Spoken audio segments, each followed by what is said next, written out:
Ma mère m'a envoyé un message disant « On a changé toutes les serrures. Tu n'as plus de foyer. » J'ai répondu « C'est drôle de voir comment il se croit courageux, ah. » Puis, 2 jours plus tard, j'ai reçu un email urgent de leur avocat. Je m'appelle Manon Dubois, j'ai 28 ans. Avant de continuer mon histoire, dites-moi d'où vous regardez et abonnez-vous pour suivre ce qui s'est passé ensuite dans cette folle aventure. Ayant grandi à Bois-Guillaume, une banlieue de classe moyenne près de Rouen, mon enfance semblait parfaite vue de l'extérieur. Notre maison normande à 2 étages, avec sa pelouse impeccable et sa clôture blanche, aurait pu sortir d'un magazine immobilier. Mais à l'intérieur de ces murs, mes parents, Patricia et Robert Dubois, dirigeaient notre foyer comme une académie militaire. Depuis mes plus lointains souvenirs, tout devait être fait à leur manière. Ma mère programmait chaque heure de ma journée, cours de piano le lundi, natation le mardi, soutien scolaire le mercredi. Mon père examinait mes bulletins scolaires avec un stylo rouge, encerclant toute note inférieure à un 16/20 avec un soupir déçu. Manon, l'excellence n'est pas facultative dans cette famille, disait-il en poussant mon devoir de maths noté 14/20 sur la table de la cuisine. Mon jeune frère, Théo, s'est parfaitement adapté à leurs attentes. De plusieurs années mon cadet, il est devenu l'enfant modèle en suivant chaque règle sans poser de questions, mention très bien au bac, capitaine de l'équipe de débat, et finalement admis dans l'ancienne grande école de mon père.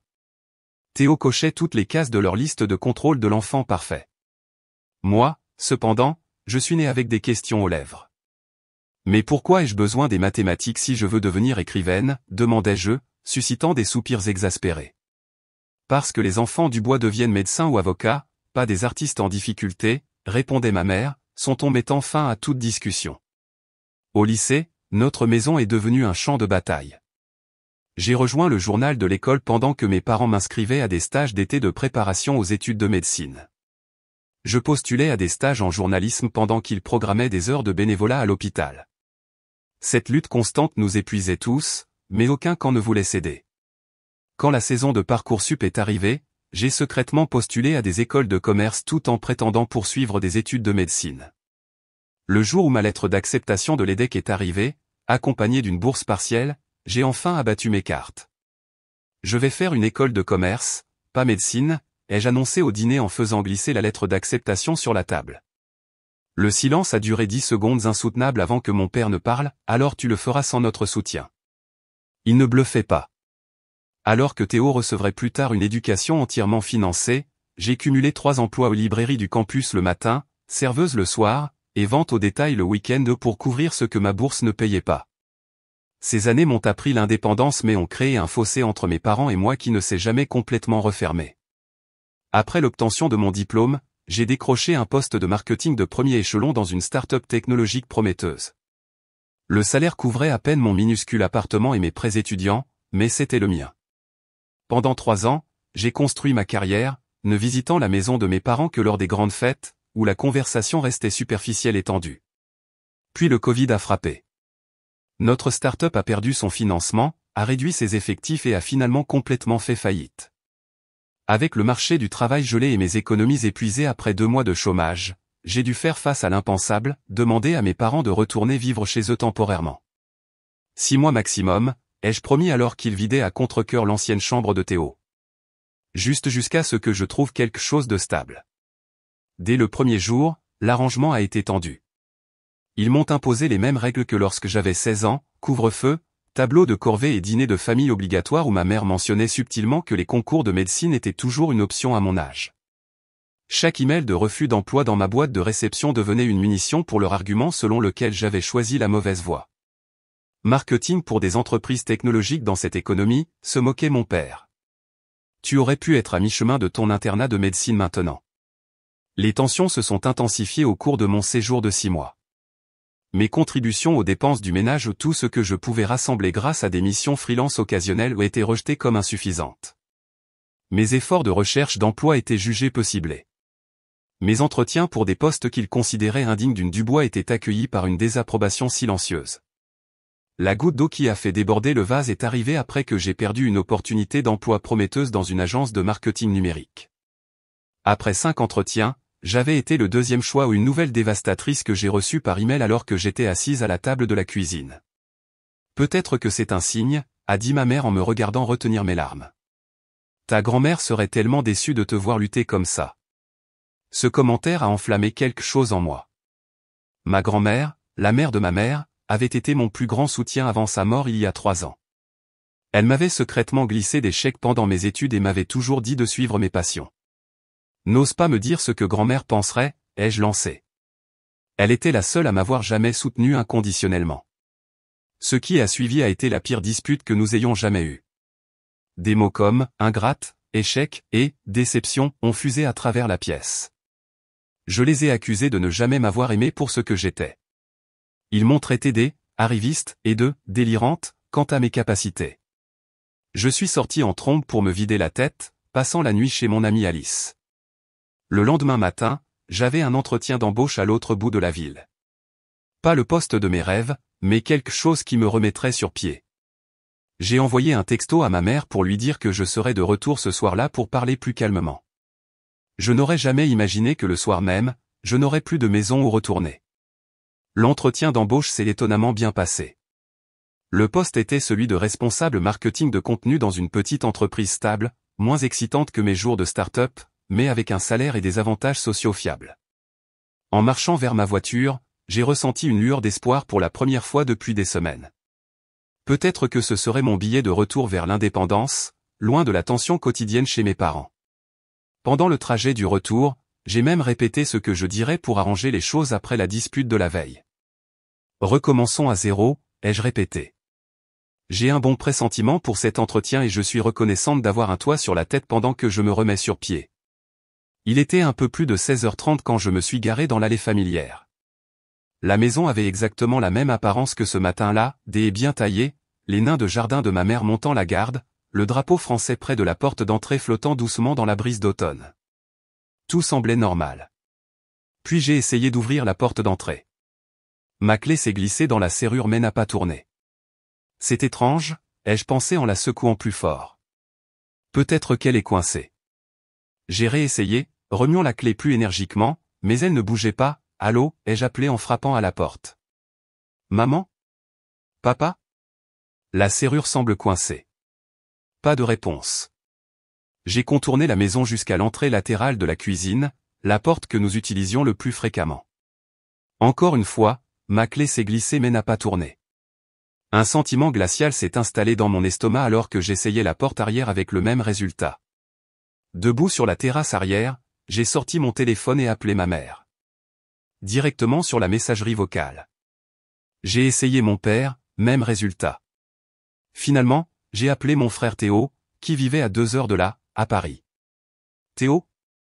Et, il se passe quelque chose de bizarre. Je ne peux pas entrer dans la maison et maman et papa ne répondent pas, un long silence. Manon? Je pense que tu devrais vérifier tes textos.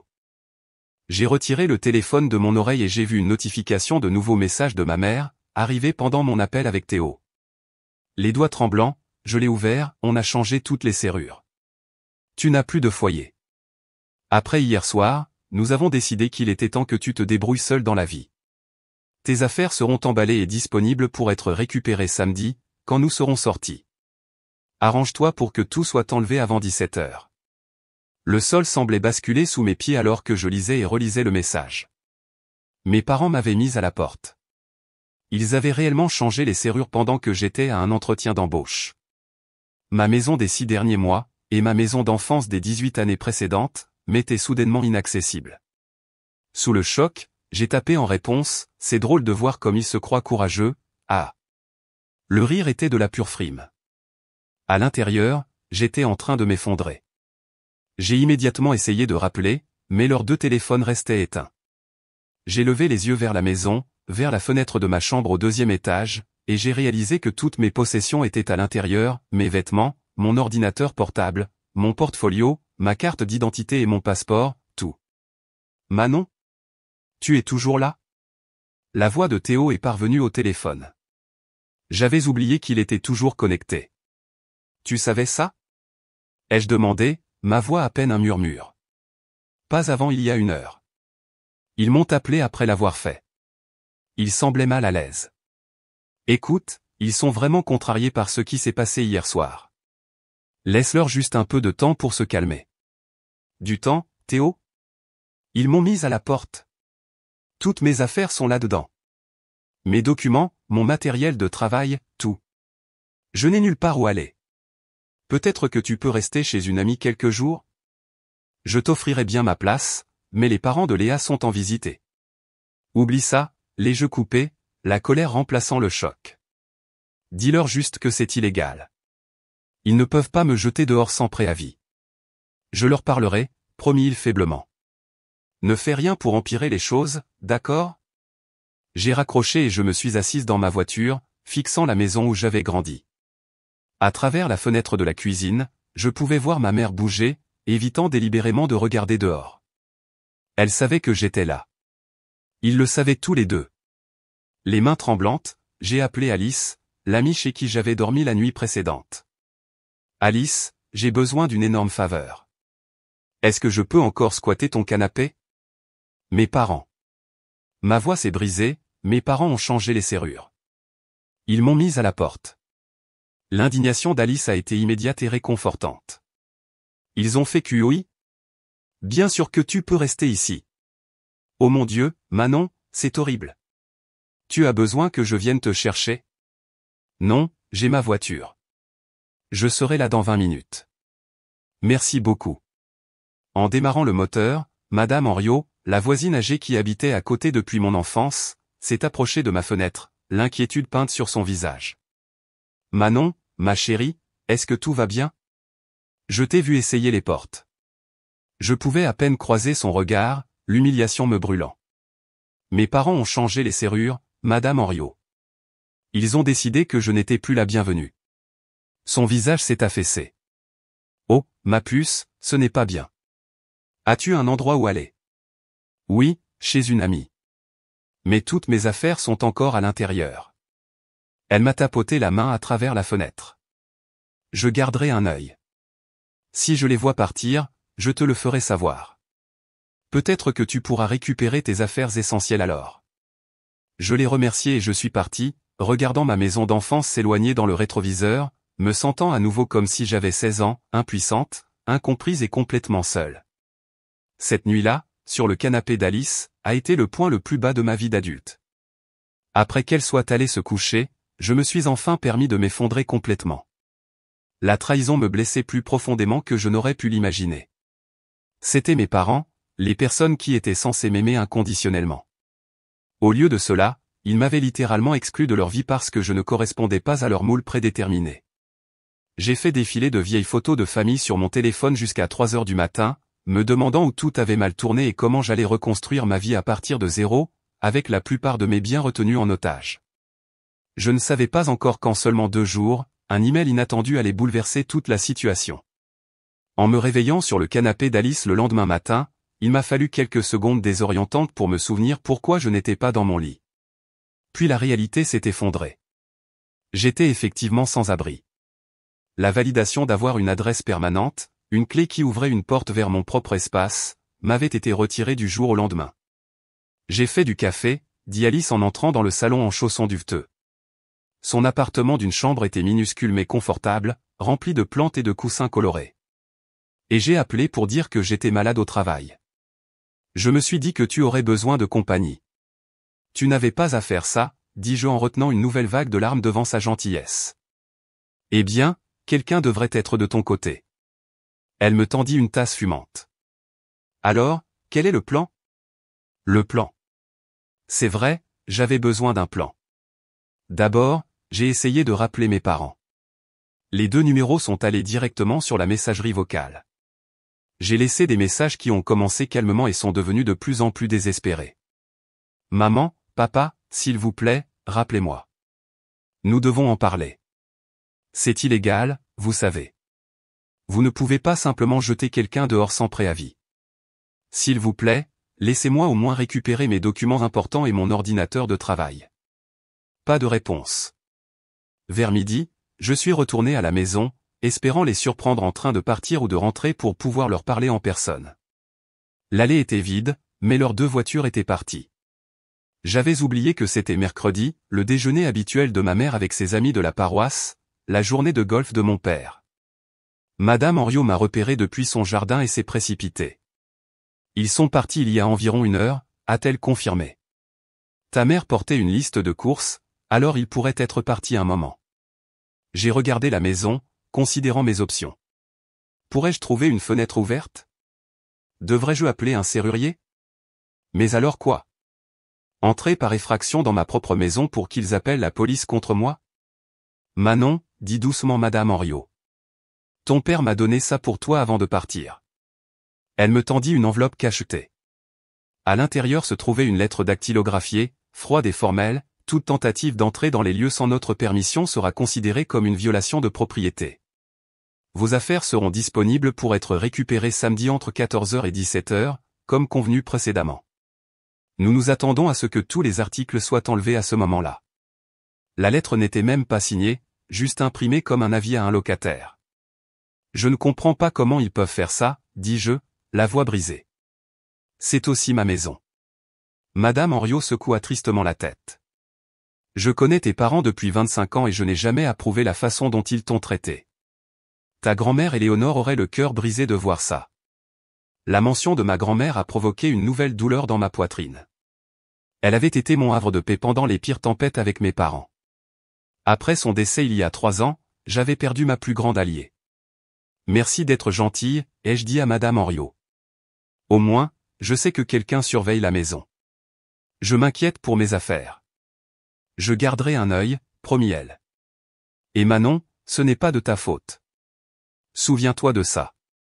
Le reste de la journée est devenu un brouillard de logistique, la réalité peu glamour d'un déplacement soudain. J'ai visité un café voisin avec Wi-Fi gratuit pour chercher un emploi, pris rendez-vous à la préfecture pour remplacer mon permis de conduire, l'original était à l'intérieur de la maison, et appelé ma banque. La banque m'a réservé un autre choc, mes parents m'avaient retiré du compte joint que nous avions créé quand j'étais à l'université, le compte où mes chèques de mission freelance étaient déposés, le compte qui contenait mes derniers 847 €. Les titulaires principaux du compte ont effectué ce changement hier après-midi, expliqua le représentant de la banque avec des excuses. Il n'y a rien que nous puissions faire puisque vous étiez répertorié comme titulaire secondaire. J'avais aussi été coupé financièrement. Mes parents ne me forçaient pas seulement à partir, ils effaçaient systématiquement mes filets de sécurité, un par un. Ce soir-là, en faisant défiler les réseaux sociaux sur mon téléphone, j'ai vu que Théo avait posté des photos d'un dîner de famille, mes parents souriant autour d'une lasagne maison, la spécialité de ma mère. La légende disait, rien de tel que la cuisine de maman, j'ai jeté mon téléphone sur le canapé d'Alice. Ils agissent comme si tout était normal, ai-je dit quand elle a levé les yeux, surprise. Comme s'ils n'avaient pas juste jeté leur fille à la rue. Et Théo joue le jeu. Alice a récupéré mon téléphone. Ton frère a toujours été leur marionnette, tu le sais. Ils pourraient au moins reconnaître que ce qu'ils ont fait était mal. La loyauté familiale est compliquée, dit-elle. En parlant de ça, tu peux rester ici jusqu'à la fin du week-end, mais Étienne emménage lundi, tu te souviens. Étienne était le petit ami d'Alice. Ils prévoyaient d'emménager ensemble depuis des mois. Bien sûr, je trouverai quelque chose d'ici là. Mais les murs se refermaient.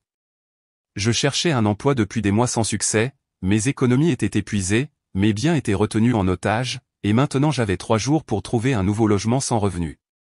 Cette nuit-là, dormant difficilement sur le canapé d'Alice, j'ai été tourmenté par des rêves de stress, me présenter nu à des entretiens d'embauche, courir dans des couloirs sans fin de portes verrouillées, mes parents riant alors que j'essayais frénétiquement clé après clé.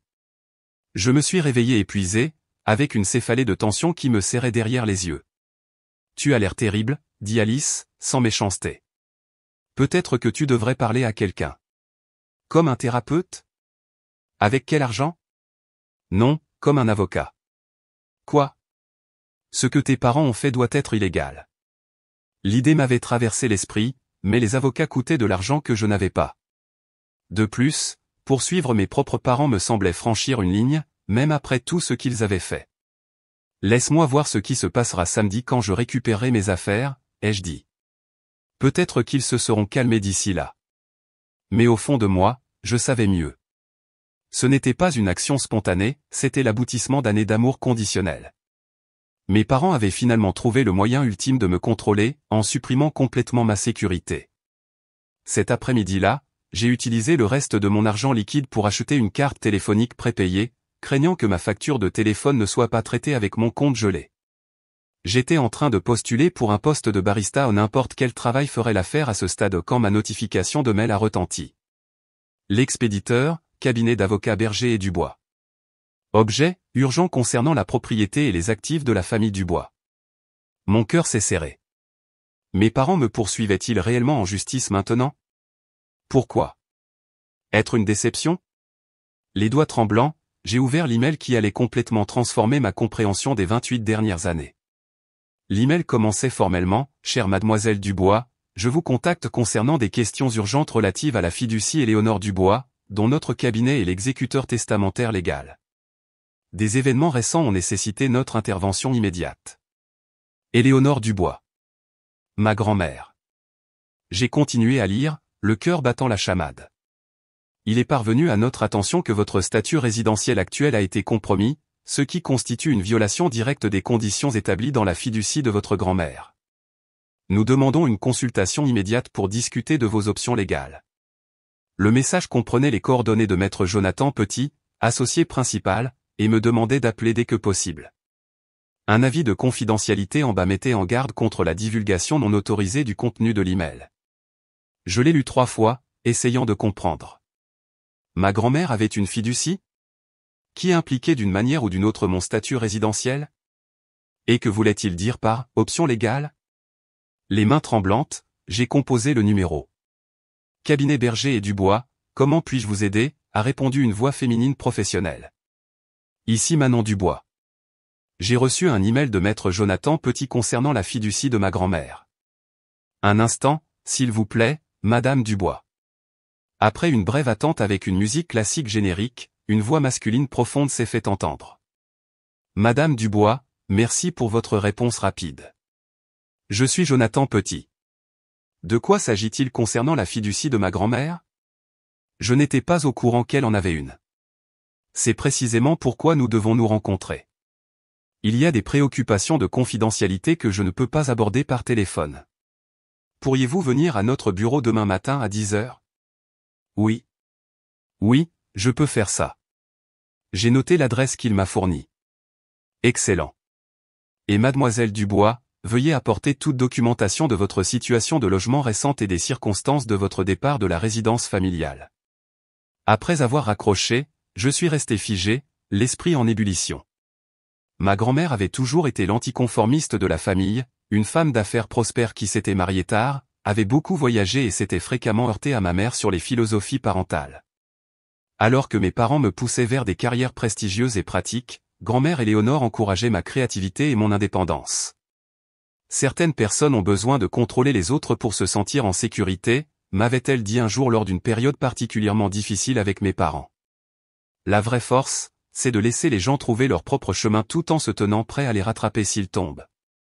Elle était décédée il y a 3 ans d'une crise cardiaque soudaine. Les funérailles avaient été brèves et formelles, exactement comme ma mère le préférait. Je me souvenais avoir été surprise que la succession substantielle de grand-mère semble avoir été transférée à mes parents sans beaucoup de formalités juridiques, mais j'avais été trop accablé par le chagrin pour poser des questions. Maintenant, les souvenirs revenaient en masse, de petits commentaires que ma grand-mère avait faits, des regards significatifs lorsque mes parents discutaient de ses biens, son insistance à me parler seule pendant ces dernières années. Un jour, Manon, avait-elle dit lors de notre dernière visite, tu comprendras à quel point je crois en toi. Promets-moi que tu ne les laisseras jamais écraser ton esprit. J'avais attribué cela à l'encouragement habituel d'une grand-mère. Et si c'était plus que ça? Cette nuit-là, j'ai à peine dormi, mon esprit construisant d'innombrables scénarios. Au matin, j'avais envisagé toutes les possibilités, de l'héritage d'une petite obligation d'épargne à la découverte que ma grand-mère était une millionnaire secrète. Je suis arrivé chez Berger et Dubois 15 minutes en avance, douloureusement consciente de mes vêtements froissés et des cernes sous mes yeux. Le bâtiment était un imposant immeuble de bureaux du centre-ville, son hall d'entrée tout en marbre et en verre. Je me sentais désespérément déplacé. À la réception, j'ai donné mon nom avec autant d'assurance que j'ai pu en rassembler. Mademoiselle Dubois, bienvenue, dit la réceptionniste, une femme soignée d'une 50aine d'années. Maître Petit vous attend. 15e étage, bureau 1520. Le trajet en ascenseur m'a donné le temps de me ressaisir. Quoi que cette réunion révèle, je devais paraître capable et calme. Le bureau 1520 s'ouvrait sur une réception de bon goût avec des sièges en cuir et un éclairage discret.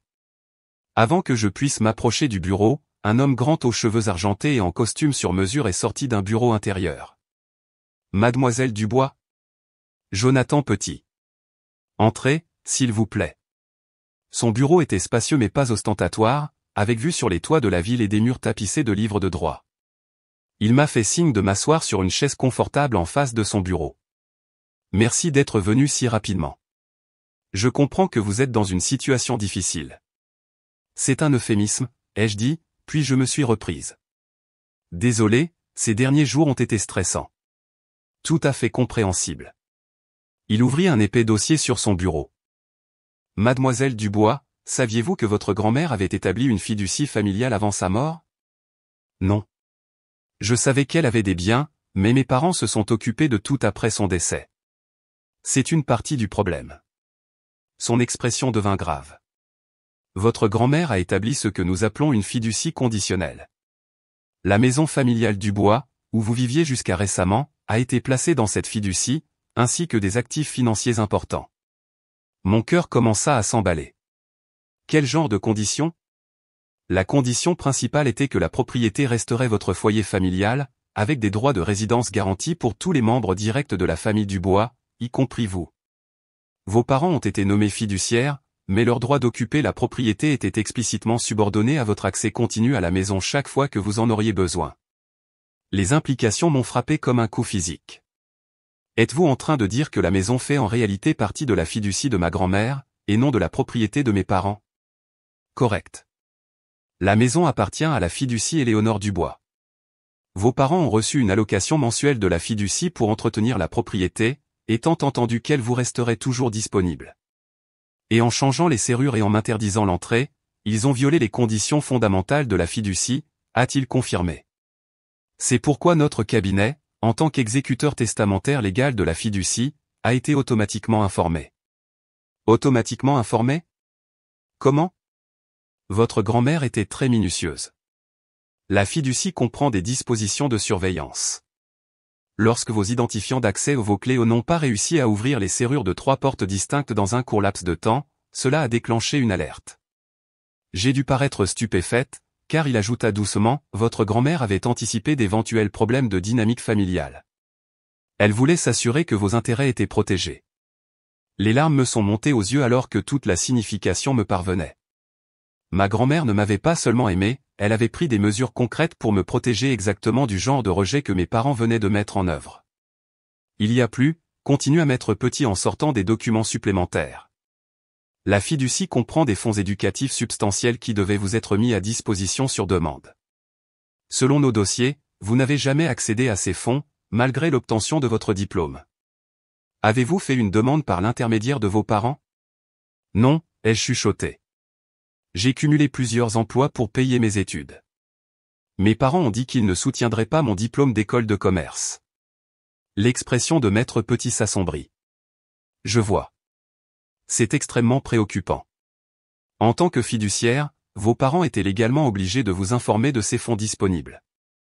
Nous devrons enquêter pour savoir s'il y a eu une malversation financière. La pièce semblait tourner autour de moi. Non seulement mes parents m'avaient exclu d'une maison qui n'était techniquement pas la leur à contrôler, mais ils auraient pu retenir des fonds éducatifs spécifiquement désignés pour moi. Que se passe-t-il maintenant, ai-je demandé, ma voix à peine audible.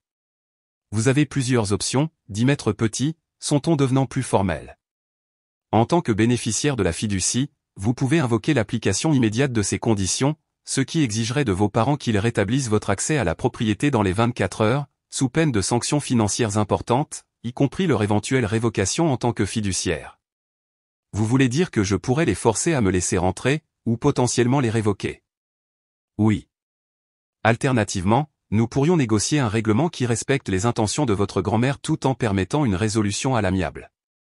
Cela pourrait inclure l'établissement d'un logement séparé pour vous, financé par la fiducie, pendant que vos parents continueraient d'occuper la maison familiale sous des conditions révisées. Je suis restée assise en silence, stupéfaite, essayant de traiter ce renversement complet de pouvoir. Toute ma vie, j'avais été à la merci de mes parents financièrement, émotionnellement, pratiquement. Maintenant, par une tournure que je n'aurais jamais pu anticiper, je détenais un levier juridique important. J'ai besoin de temps pour réfléchir, ai-je finalement dit. Bien sûr. Maître Petit me tendit une clé USB. Ceci contient des copies numériques des documents pertinents de la fiducie pour votre examen. Je vous suggère de vous familiariser avec l'ensemble de vos droits avant de décider comment procéder. Nous aurons besoin de votre décision dans les 3 jours, car les conditions de la fiducie exigent une action rapide en cas de violation. Alors que je me levais pour partir, une dernière question m'est venue à l'esprit. Maître Petit, comment saviez-vous que mes parents m'avaient mise à la porte? Je comprends l'alerte des clés, mais comment connaissiez-vous les détails? Un petit sourire traversa son visage. Votre grand-mère avait demandé une surveillance spécifique de la propriété.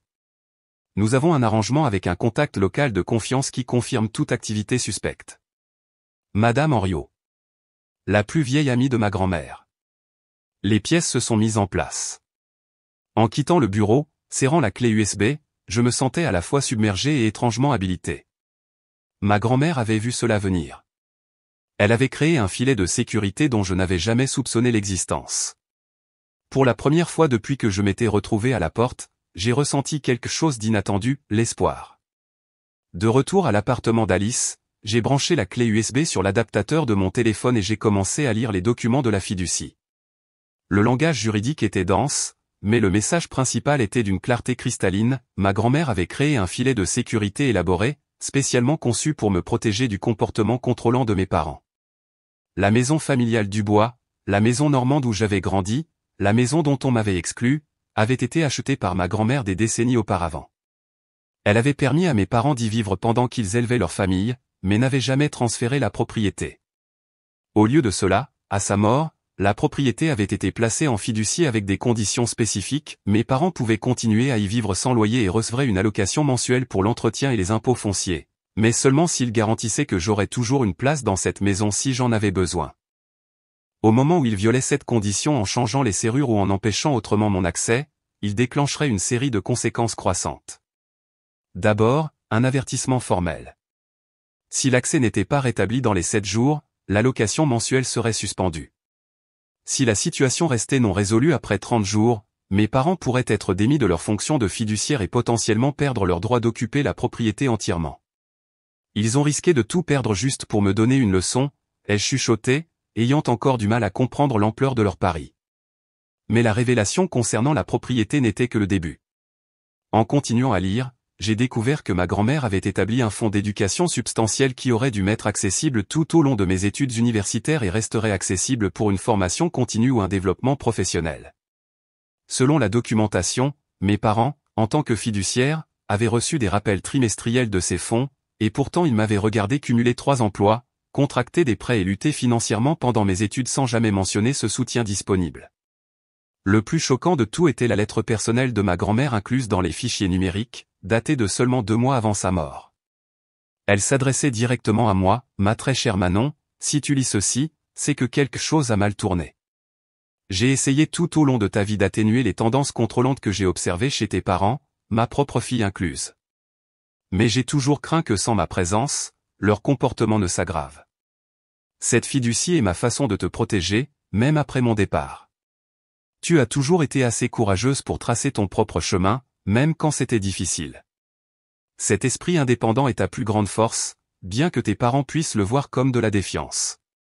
Les fonds et les dispositions inclus ici ne concernent pas l'argent, mais la liberté de faire tes propres choix sans coercition économique. Utilise ces ressources sagement, mais ne te sens jamais coupable de réclamer ce qui t'appartient de droit. Sache que je suis plus fier de toi que les mots ne peuvent l'exprimer. Tout mon amour, grand-mère Éléonore. J'ai lu la lettre 3 fois, les larmes coulant sur mon visage. Même d'outre-tombe, ma grand-mère avait trouvé un moyen de me soutenir, de valider mes choix et de fournir l'amour inconditionnel que mes parents m'avaient toujours refusé. Le lendemain matin, je suis retourné au bureau de maître Jonathan Petit avec une compréhension plus claire et de nombreuses questions. J'ai examiné les documents, lui ai-je dit après que nous nous soyons installés dans son bureau. Je suis encore en train de tout assimiler, mais j'ai des préoccupations concernant le fonds d'éducation. Si mes parents l'ont mal utilisé. Maître Petit acquiesça gravement. Nous avons commencé un audit préliminaire. Les premières constatations sont troublantes. Il semble que des retraits réguliers aient été effectués du fonds d'éducation au cours des 3 dernières années, alors que vous n'étiez inscrite à aucun programme éducatif pendant cette période. Ils ont pris de l'argent qui m'était destiné. Est-ce légal? En tant que fiduciaire, ils avaient un accès technique, mais les conditions stipulent clairement que les fonds étaient exclusivement destinés à votre bénéfice éducatif. S'ils ont utilisé ces fonds à d'autres fins, cela constitue une grave violation de l'obligation fiduciaire. La trahison me blessa profondément. Non seulement il m'avait refusé l'accès à un soutien financier pendant mes études, mais il semblait s'être servi de mon héritage depuis la mort de ma grand-mère. Nous avons également confirmé, grâce au registre foncier, que d'importantes rénovations ont été effectuées dans la maison familiale l'année dernière, continue à Maître Petit. Une nouvelle cuisine, des améliorations de la salle de bain principale et un projet d'aménagement paysager du jardin, pour un total d'environ 87 000 €. Je me souvenais de ces rénovations, la cuisine de rêve de ma mère avec des armoires sur mesure et des appareils haut de gamme, le jardin arrière somptueusement aménagé de mon père avec un barbecue encastré et une fontaine, des projets pour lesquels il prétendait avoir économisé pendant de nombreuses années. Ils ont utilisé mon argent d'éducation pour rénover la maison, ai-je dit catégoriquement. Cela semble être le cas. Nous devrons effectuer une comptabilité forensique complète pour déterminer les montants exacts et le calendrier. Je me suis penché en arrière, submergé par l'ampleur de la tromperie. Quelles sont mes options maintenant? Maître Petit a exposé 3 voies possibles. Premièrement, je pouvais poursuivre l'application immédiate et complète des conditions de la fiducie, ce qui entraînerait probablement la révocation de mes parents en tant que fiduciaires, une éventuelle action en justice pour récupérer les fonds détournés et une restauration forcée de mes droits de résidence. Deuxièmement, je pouvais chercher un règlement négocié qui reconnaîtrait les violations mais permettrait une résolution plus mesurée, peut-être en établissant un logement séparé pour moi, financé par la fiducie, tout en imposant une surveillance plus stricte des activités de fiduciaire de mes parents.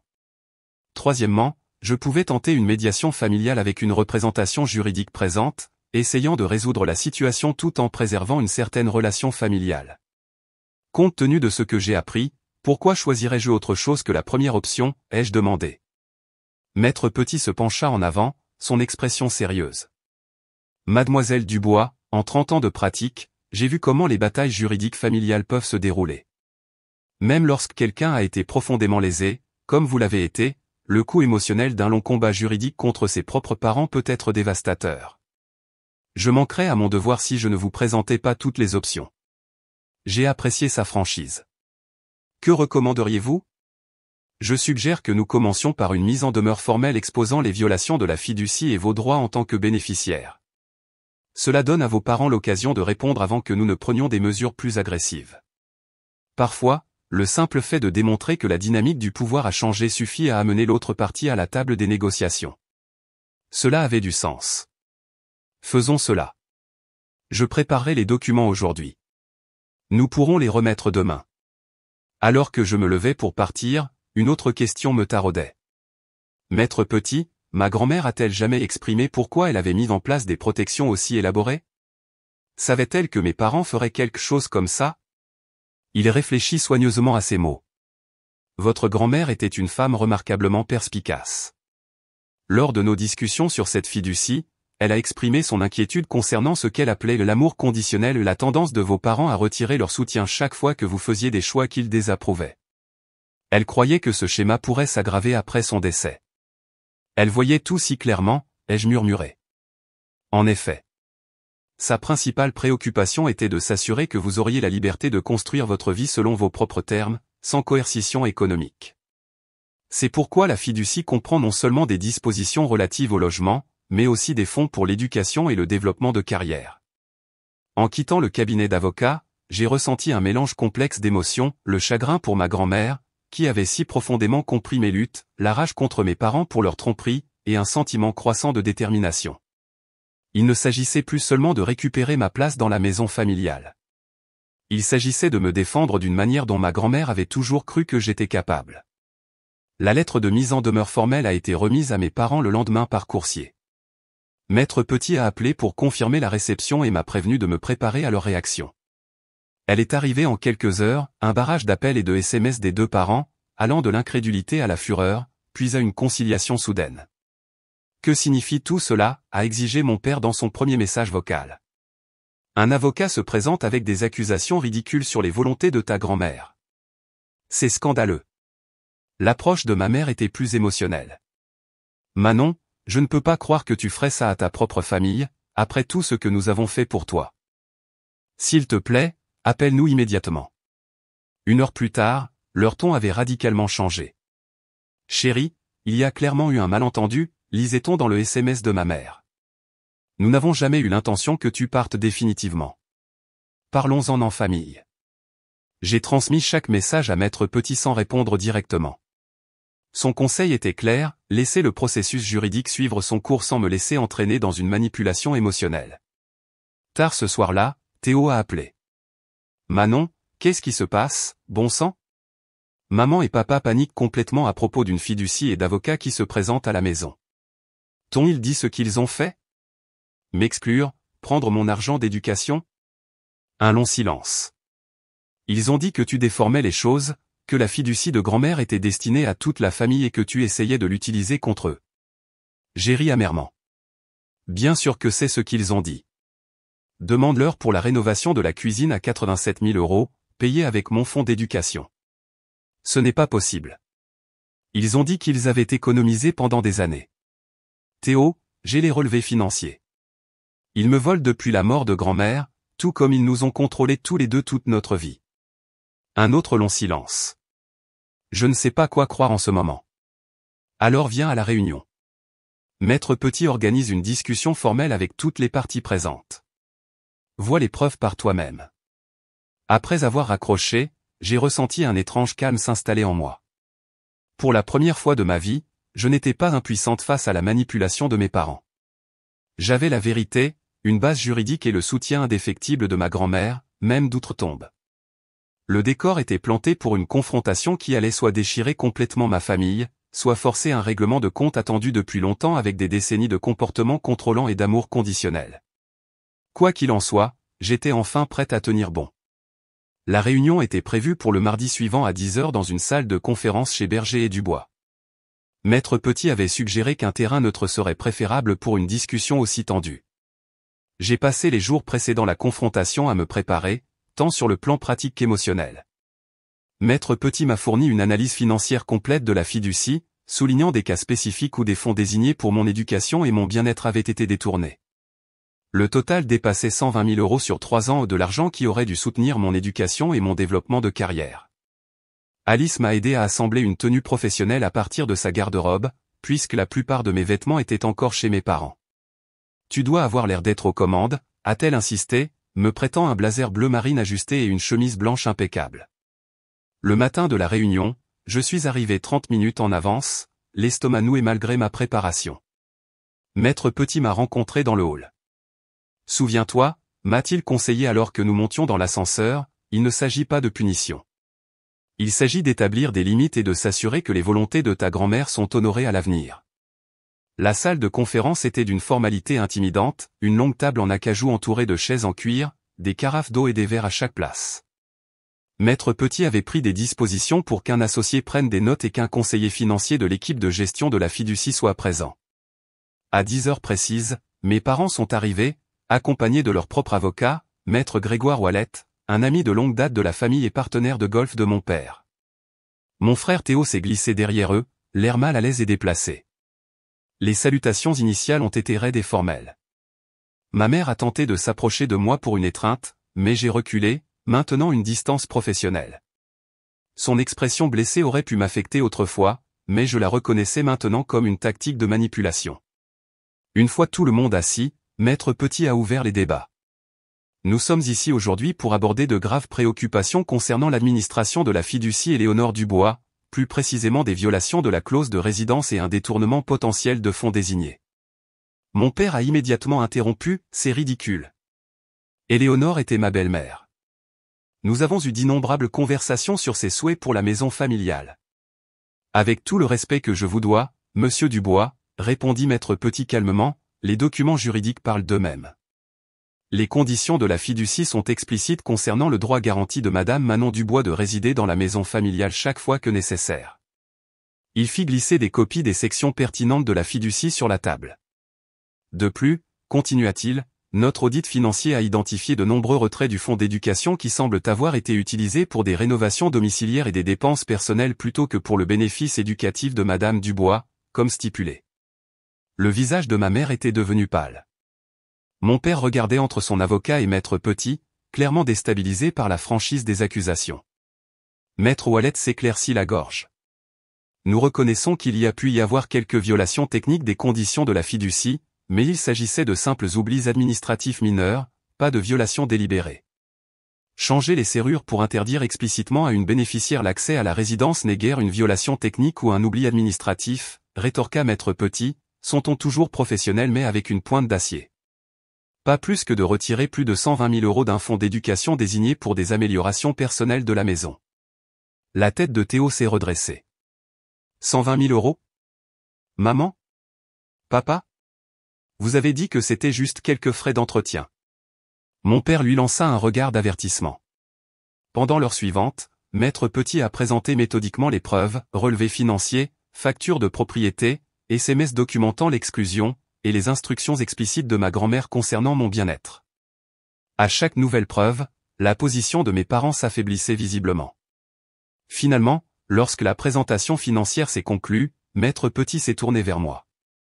Mademoiselle Dubois, souhaitez-vous aborder vos préoccupations directement? Prenant une profonde inspiration, j'ai regardé directement mes parents pour la première fois depuis le début de la réunion.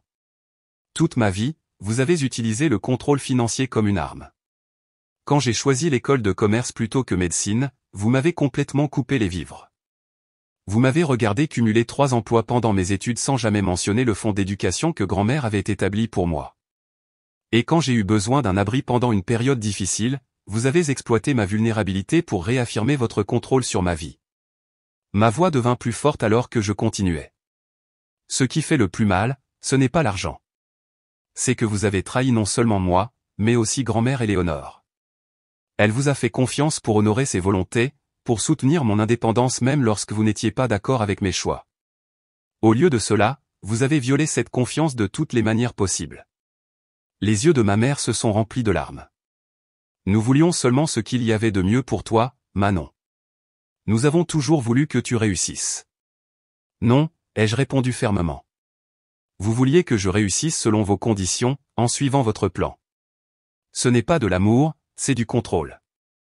Mon père, l'air acculé, a finalement explosé, c'est comme ça que tu nous rembourses de t'avoir élevé? En lâchant des avocats sur ta propre famille. Ta grand-mère aurait honte. En fait, intervint Maître Petit doucement, Madame Éléonore Dubois avait anticipé ce scénario exact. C'est pourquoi elle a établi les protocoles de surveillance et les mécanismes d'application dans la fiducie. Elle a laissé des instructions explicites concernant ses préoccupations quant à votre comportement contrôlant envers Manon. Il produisit la lettre de ma grand-mère, dont des copies furent distribuées autour de la table. Alors que mes parents lisaient ces mots, le combat sembla s'épuiser en eux. Ma mère se couvrit la bouche, les larmes coulant librement maintenant. Théo, qui était resté silencieux pendant la majeure partie de la réunion, prit enfin la parole. Je n'avais aucune idée de tout ça, Manon. Pourquoi ne m'as-tu pas dit à quel point les choses allaient mal? M'aurais-tu cru? Ai-je demandé doucement. Tu as toujours vu une version différente de maman et papa que moi. Il baissa les yeux, reconnaissant la vérité de mes paroles. Après un moment de lourd silence, Maître Petit redirigea la conversation. Nous devons établir une voie à suivre qui honore les conditions de la fiducie tout en permettant une guérison familiale, si possible. Mademoiselle Dubois a préparé une proposition. J'acquiesçai, sortant le document que j'avais préparé avec l'aide de Maître Petit. Je ne suis pas intéressé à vous punir ou à créer une bataille juridique interminable, commençai-je. Ce que je veux, c'est l'indépendance et une reconnaissance du mal qui a été fait. Ma proposition comporte 3 parties. J'ai exposé clairement mes conditions. Premièrement, la fiducie achèterait un petit appartement en copropriété pour moi, en utilisant une partie des fonds d'éducation qui auraient dû être disponibles pendant mes études. Cela me fournirait un logement stable pendant que je reconstruirais ma carrière. Deuxièmement, mes parents pourraient continuer à vivre dans la maison familiale, mais la surveillance financière de la fiducie serait transférée à un fiduciaire indépendant pour empêcher toute nouvelle mauvaise utilisation des fonds. Troisièmement, nous nous engagerions à une thérapie familiale pour aborder les schémas de contrôle et de soutien conditionnel qui avaient endommagé notre relation pendant des décennies. Et si nous refusons, demanda mon père, bien que son assurance habituelle se soit évaporée. Maître Petit répondit avant que je ne puisse le faire, alors nous procéderons à l'application formelle des violations de la fiducie. Cela entraînerait probablement votre révocation en tant que fiduciaire, une éventuelle action en justice pour récupérer les fonds détournés, et une réduction significative de vos avantages au titre de la fiducie. Maître Wallet se pencha pour chuchoter quelque chose à mon père, qui écouta la mâchoire serrée avant de finalement hocher la tête. Nous aurons besoin de temps pour examiner la proposition en détail, déclara Maître Wallet formellement. Bien sûr, répondit Maître Petit.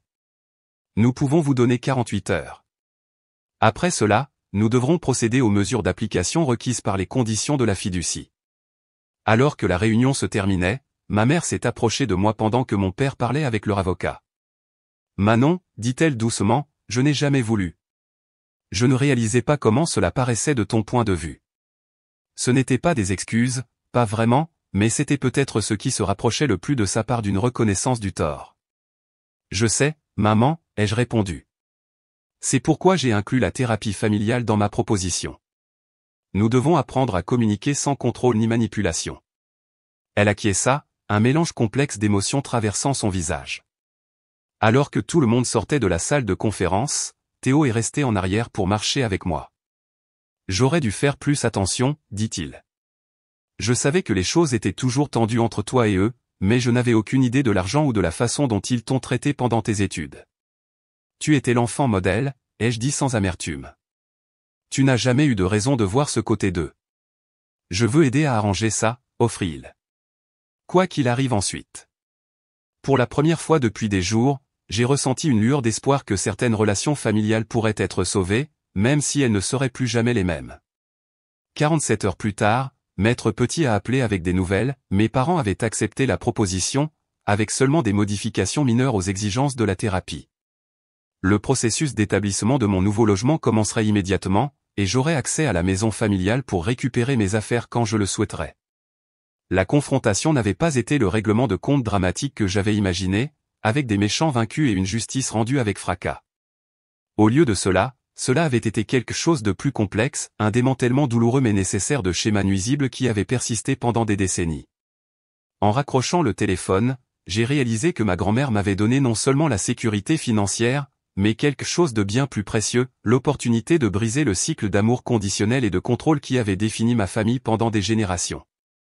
Un mois après le règlement, je me tenais dans le salon de mon nouvel appartement en copropriété, encore émerveillé par la tournure qu'avait prise ma vie. L'espace était modeste mais entièrement à moi, un appartement d'une chambre dans un quartier agréable, acheté avec les fonds de la fiducie de ma grand-mère. La lumière naturelle entrait à flot par de grandes fenêtres, illuminant des murs que je pouvais peindre de la couleur de mon choix, des étagères que je pouvais remplir de livres que mes parents n'approuveraient jamais, et une vie que je pouvais façonner selon mes propres valeurs. Le règlement s'était déroulé sans heure une fois que mes parents avaient accepté l'inévitable. La fiducie avait acheté l'appartement et établi une allocation mensuelle pour m'aider à me reconstruire pendant que je cherchais un emploi permanent. Mes parents conservaient la maison familiale, mais avec un fiduciaire indépendant supervisant toutes les décisions financières relatives à la fiducie, un arrangement humiliant pour mon père, en particulier. La plupart de mes biens avaient été récupérés de la maison de mes parents lors d'un samedi après-midi tendu mais civilisé. Théo avait aidé, agissant comme un tampon lorsque mon père faisait des commentaires passifs-agressifs sur les enfants ingrats et que ma mère vacillait entre des appels larmoyants et un silence froid. Ils finiront par s'adapter, avait chuchoté Théo alors que nous chargions des cartons dans son SUV. C'est la première fois qu'ils font face à de réelles conséquences. L'aspect le plus difficile du règlement était la thérapie familiale obligatoire. Notre première séance avait été presque insupportable. Mon père avait d'abord refusé de parler, ma mère pleurait continuellement, et la thérapeute, Dr Bernard, avait eu du pain sur la planche pour maintenir un semblant de dialogue productif. Les schémas familiaux ne se développent pas du jour au lendemain, et ils ne seront pas résolus rapidement non plus, nous avait-elle prévenu à la fin de cette première heure difficile. Ce processus exige un engagement de chacun. À ma surprise, mes parents avaient continué à assister aux séances. La participation de mon père restait minime, mais chaque séance apportait de minuscules moments de clarté. Lors de notre troisième réunion, ma mère avait reconnu pour la première fois que son éducation avait été façonnée par le comportement contrôlant de sa propre mère, le schéma même que ma grand-mère Éléonore avait essayé de briser. Maman pouvait être si critique, admit-elle doucement. Rien de ce que je faisais n'était jamais assez bien. Je me suis promis que je ferais en sorte que mes enfants réussissent là où j'avais échoué. Je pensais être une bonne mère en vous poussant. Ce n'était pas des excuses, mais c'était le début d'une compréhension. Pendant ce temps, j'avais commencé ma propre thérapie individuelle avec Dr Rivière, une femme compatissante spécialisée dans les traumatismes familiaux. Ce que vous vivez est un changement massif dans la dynamique du pouvoir, m'expliqua-t-elle lors de notre deuxième séance. Toute votre vie, vous avez été la personne dépendante, celle qui cherchait l'approbation. Maintenant, soudainement, vous détenez un levier important. C'est une transition difficile pour tout le monde. Elle m'a aidé à surmonter les émotions complexes, la justification teintée de culpabilité, le deuil des parents que j'aurais aimé avoir, la colère persistante face à des années de manipulation, et l'espoir timide d'une relation plus saine à l'avenir. Le pardon ne signifie pas oublier ou excuser, me rappelait souvent Dr Rivière. Cela signifie libérer l'attente que le passé aurait pu être différent et choisir comment avancer avec des limites claires. Ces limites sont devenues ma priorité alors que je reconstruisais ma vie. Avec un logement stable sécurisé et des besoins financiers de base satisfaits grâce à la fiducie, je pouvais enfin poursuivre des opportunités de carrière qui correspondaient à mes valeurs, plutôt que d'accepter simplement n'importe quel poste par désespoir. J'ai postulé à un master en marketing numérique, quelque chose que j'avais toujours voulu poursuivre mais que je ne pouvais pas me permettre après la licence. Utilisant des fonds d'éducation légitimes de la fiducie, je me suis inscrite au cours d'automne, ressentant un profond sentiment de suivre le chemin que ma grand-mère m'avait tracé. Théo et moi avons développé une relation plus étroite grâce à ce processus. Libérés des dynamiques comparatives de nos parents, nous avons découvert une véritable amitié. Il a avoué qu'il avait toujours envié mon courage de poursuivre mes propres intérêts malgré la désapprobation de nos parents. J'ai fait tout ce qu'il voulait, admis-il lors d'un café. Note parfaite, bonne université, bonne carrière, et je ne suis même pas sûr d'aimer être comptable. Je n'ai juste jamais remis ça en question. Il n'est jamais trop tard pour faire des changements, lui ai-je dit, reconnaissant à quel point je ressemblais à notre grand-mère. Le développement le plus inattendu est venu de Madame Henriot, la voisine de mes parents qui m'avait témoigné de la gentillesse lors de l'exclusion. Elle m'a invité à prendre le thé un après-midi et à révéler quelle avait été l'amie la plus proche et la confidente de ma grand-mère. Éléonore s'inquiétait constamment pour toi, m'a-t-elle dit en servant du thé Earl Grey dans des tasses délicates. Elle voyait comment le comportement contrôlant de Patricia et Robert affectait. C'est pourquoi elle a établi la fiducie de cette manière. Vous étiez ses yeux et ses oreilles, ai-je réalisé. Le contact local dont Maître Petit a parlé. Elle acquiesça. Éléonore m'a demandé de veiller sur toi, surtout après son départ.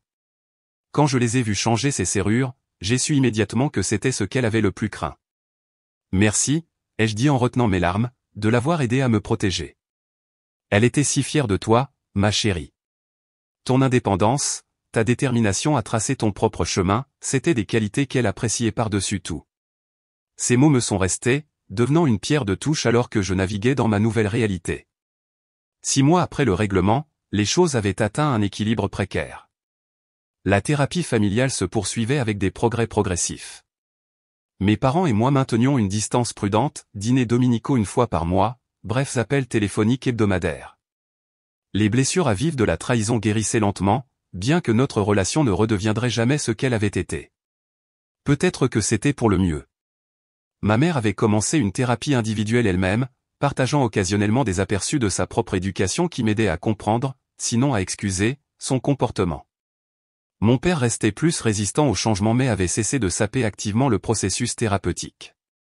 La fiducie continuait de fonctionner comme prévu, avec des rapports financiers transparents qui empêchaient toute nouvelle mauvaise utilisation. J'accédais de manière appropriée au fonds d'éducation pour mon programme de master, expérimentant pour la première fois le soutien que ma grand-mère m'avait toujours destiné. Alors que je me préparais pour mon 2e semestre d'études supérieures, j'ai reçu un email inattendu, une opportunité de stage en marketing dans une agence numérique en pleine croissance, parfaitement alignée avec mes études. J'ai postulé immédiatement et j'ai été appelé pour un entretien. Le matin de l'entretien, je me tenais devant mon miroir, professionnelle et confiante d'une manière que je n'avais pas été lors de ces recherches d'emploi désespérées des mois auparavant.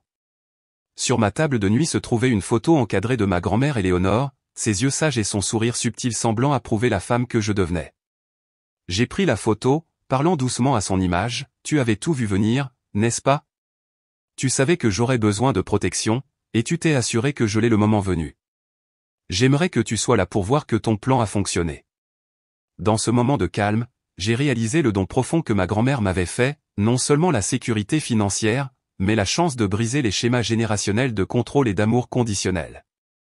Elle avait créé le filet de sécurité qui m'avait permis de rester ferme dans ma propre vérité et de construire une vie basée sur l'authenticité plutôt que sur les attentes des autres. En sortant pour mon entretien, j'ai senti sa présence avec moi, ainsi qu'un profond sentiment de gratitude pour sa prévoyance et son amour inconditionnel. Le voyage n'avait pas été facile, et il y avait encore de la guérison à venir, mais je marchais enfin sur un chemin de mon propre choix, exactement comme ma grand-mère l'avait voulu. Avez-vous déjà dû faire face à la pression familiale ou aux attentes pour suivre votre propre voie? J'aimerais beaucoup entendre vos histoires dans les commentaires ci-dessous. Et si cette histoire a résonné en vous, veuillez aimer et vous abonner pour suivre davantage mon parcours. Parfois, la famille que nous choisissons et les limites que nous fixons sont les étapes les plus importantes pour trouver notre véritable moi. Merci d'avoir regardé, et souvenez-vous que vous méritez un soutien qui ne vient pas avec des conditions.